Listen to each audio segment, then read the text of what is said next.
د لوړو زده کړو وزارت 38 اداري خالي بستونو لپاره د آزاد سیالۍ له لارې ازموینه واخیستل شوه.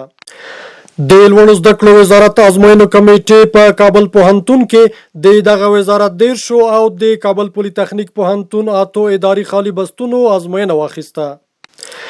د ازموینې په پرانیسته کې د لوړو زده کړو وزارت مالی او اداري معین مولوي حافظ محمد حامد حسیب ګډونوالو ته د ازموینې د روڼتیا په اړه ډاډ ورکړ.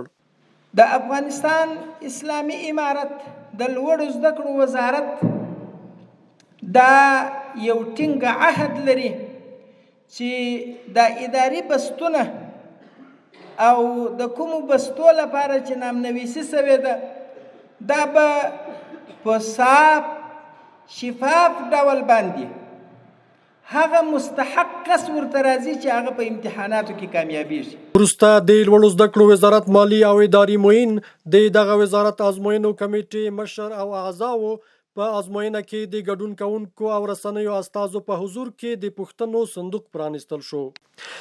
دغه راز د ازموینې ګډونوالو له یادې پروسې خوښي وښوده او د ازموینې د نظم ستاینه یې وکړه.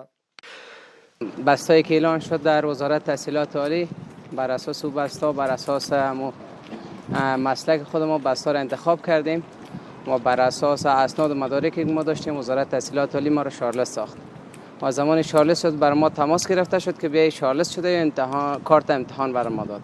د امتحان پروسه خو ظاهرا چې موږ وکتل نظم یې ډیر عالی و او فضای هم ډیره آرامه و چې هر کس کولای شول په ډیره آرامه توګه خپل امتحان ورکړي. په یادو بستونو کې د 4 او 5 رتبو بستونه شامل دي چې د آزاد سیالۍ له لارې به پکې وړ کسانو ته د خدمت زمینه برابره شي.